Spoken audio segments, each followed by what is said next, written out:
ये देखो ये जो टेबल है ना, ये टेबल जो है इससे एक बार नीट में क्वेश्चन आ चुका है, सीधा आया था बॉन्ड एनर्जी का। यहाँ पे ना मिथाइल हैलाइड्स दे रखे हैं, तो उसने क्या पूछा था उनकी बॉन्ड एनर्जी पूछी थी। तो वो तो आपको पता है, डाउन द ग्रुप जाएंगे हैलाइड का साइज बढ़ेगा तो उससे क्या होगा, बॉन्ड एनर्जी कम होगी। तो ये तो डायरेक्ट उसको वैल्यू याद करने की जरूरत नहीं है, ठीक। अच्छा ये डाइपोल मोमेंट मैंने आपको करा दिया, ध्यान दो सबसे ज्यादा किसका, मिथाइल क्लोराइड का है। एग्जामिनर एक काम कर सकता है, लिस्ट 1 में लिख दिया आपको मिथाइल हैलाइड्स और फिर लिस्ट 2 में लिख देंगे उनकी वैल्यूज और मैच द कॉलम करा लेगा।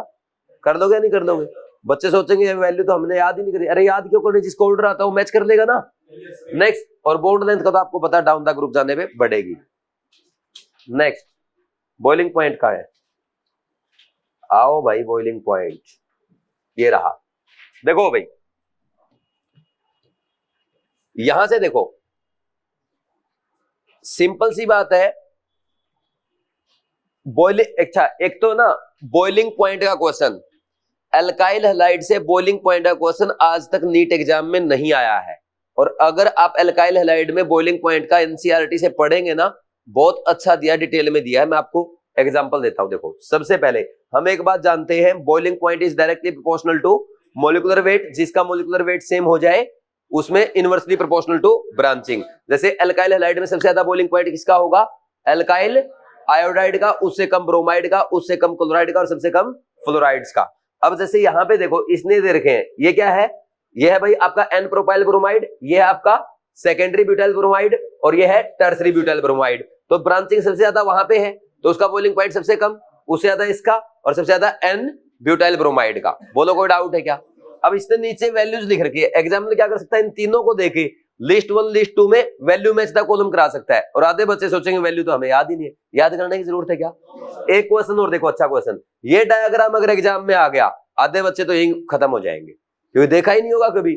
और देखो डायग्राम कितना आसान है, यहाँ पे क्या कर रखा है इसने, ये बोल रहा है रेड वाले जो है वो क्लोराइड है, ब्लू वाला रिप्रेजेंट कर रहा है ब्रोमाइड को और येलो वाला आयोडाइड को। यहाँ पे बॉइलिंग पॉइंट बता रहा है किसका कितना है। ये तीनों शुरू में जो दिया ना, मिथाइल हैलाइड है, मिथाइल क्लोराइड, उससे ज्यादा मिथाइल ब्रोमाइड का और उससे ज्यादा मिथाइल आयोडाइड का। कर लोगे ना ऐसे, दिख रहा है ना सबको बढ़ता हुआ।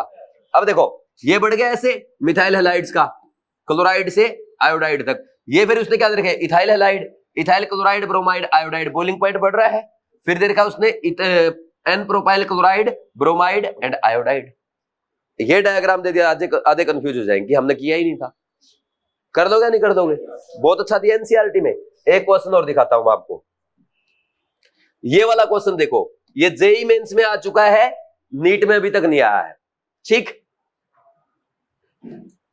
देखो भाई जो क्वेश्चन जेई मेंस में आ चुका है नीट में तो आ ही सकता है ना, ठीक। ये है आपका डाइक्लोरोबेंजीन, यहाँ पे क्या है, ये ऑर्थो, ये मेटा और ये पैरा आइसोमर। तो इन तीनों में आपको बॉइलिंग पॉइंट और मेल्टिंग पॉइंट का ऑर्डर याद होना चाहिए। अच्छा हम एक बात जानते हैं भाई, जिसमें ज्यादा डाइपोल मूवमेंट होगा उसका क्या होगा, डाइपोल डाइपोल फोर्सेस ज्यादा होंगे, उसका boiling point melting point generally ज्यादा होना चाहिए। तो यहाँ पे अगर डाइपोल मूवमेंट की बात करोगे, ये क्लोरीन इलेक्ट्रोनेगेटिव है, इसका डाइपोल मूवमेंट इस तरफ आएगा, ये ऐसे आएंगे ना इनके डाइपोल मूवमेंट।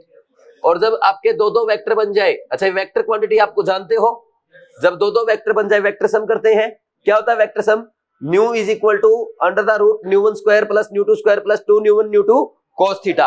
अब इन दोनों न्यू में एंगल कितना आएगा, 60 डिग्री, यहाँ कितना आएगा 120, यहाँ कितना आएगा 180। As theta increase cos theta decrease, nu decrease, तो न्यू सबसे ज्यादा ऑर्थो आइसोमर का, उससे कम मेटा का और सबसे कम पैरा का। पैरा का तो 0 होता है। अब हम बात करेंगे बॉइलिंग पॉइंट की। देखो बॉइलिंग पॉइंट की अगर बात करें, बॉइलिंग पॉइंट डायरेक्टली प्रोपोर्शनल, तो मैंने क्या बोला, क्या होता है, डाइपोल मूवमेंट के डायरेक्टली प्रोपोर्शनल हो जाएगा ना, क्योंकि डाइपोल मूवमेंट ज्यादा तो डाइपोल डाइपोल फोर्सेस ज्यादा तो बॉइलिंग पॉइंट ज्यादा। तो यहाँ पे ऑर्थो का सबसे ज्यादा, फिर उससे कम होना चाहिए मेटा का, उससे कम होना चाहिए पैरा का। लेकिन ऐसा नहीं होता है, पैरा का थोड़ा सा मेटा से ज्यादा होता है, ये आपको याद करना पड़ेगा। वहीं अगर मेल्टिंग पॉइंट की बात करें, मेल्टिंग पॉइंट किसका ज्यादा होगा, पैरा का सबसे ज्यादा, क्योंकि melting point is directly proportional to symmetricity, सबसे ज्यादा सिमेट्रिक ये है तो इसका मेल्टिंग पॉइंट सबसे ज्यादा होगा। और इन दोनों में क्या है, डाइपोल मूवमेंट से करेंगे, ऑर्थो का डाइपोल मूवमेंट ज्यादा तो उसमें डाइपोल डाइपोल अट्रैक्शन ज्यादा, और ऑर्थो का मेटा से मेल्टिंग पॉइंट ज्यादा हो जाएगा। कैसे याद करते हैं सुनना, देखो मेटा दोनों में पीछे चला गया, ठीक है ना, और मेल्टिंग पॉइंट पैरा का ज्यादा होता है ड्यू टू सिमेट्रिसिटी, ठीक। बॉइलिंग पॉइंट उसका उल्टा, ऑर्थो आगे आ गया। या मैं ऐसे याद कराता हूं, अगर आपको पता हो गांव में ना कुछ लोग अफीम रखते हैं अपने घर पे, वो अफीम इस मतलब कुछ लोग दवाई के तौर पे, बाकी नशे के तौर पे भी यूज करते हैं। अफीम रखते हैं इसलिए कि बॉइलिंग जो हमारा ब्लड प्रेशर होता है उसको सही मेंटेन करती है। अगर किसी को एकदम हार्ट अटैक आ जाए ना सडन, उसको अफीम चटा देते हैं और वो ठीक हो जाता है। क्यों? क्योंकि अफीम क्या करती है, हमारे ब्लड प्रेशर को मेंटेन करती है।